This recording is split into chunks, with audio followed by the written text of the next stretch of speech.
هنا سؤال من أحد الأخوة: إذا هناك مثلا وقفا لإحدى الجمعيات المباركة المنتشرة في مملكتنا، هذا الوقف الرسمي يقوم بعضهم يعني بنشر مقطع ويقول أن أوقف مبلغا ماليا وكل من نشر هذا الفيديو معي، فما رأي فضيلتكم فيما قال هذا الشخص؟ يوقف هذا الوقف عن كل من نشر هذا المقطع.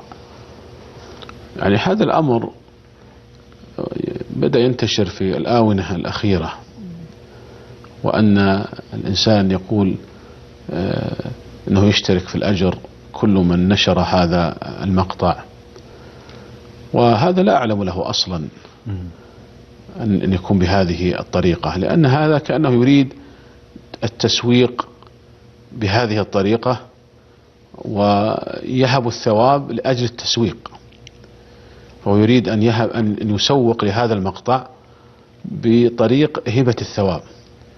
هو يقول أنا يشترك معي في الثواب كل من نشر، فجعل التسويق هو الهدف، ولأجل أن يسوق لهذا المقطع جعل الوسيلة لذلك هبة الثواب، وهذا في نظري أنه غير مناسب، وأن الإنسان ينشر المقاطع التي يريد ويسوق لها بالطرق المعتادة وبالطرق المناسبة، ولا يجعل هبة الثواب وسيلة لتسويق المقاطع التي يريدها، حتى ولو كانت في أمور خير، إنما يسوق لها بطرق أخرى. لا يجعل هذه العبادة، لا يجعل هبة ثواب هذه العبادة وسيلة لتسويق تلك المقاطع، فمثل هذا غير مناسب.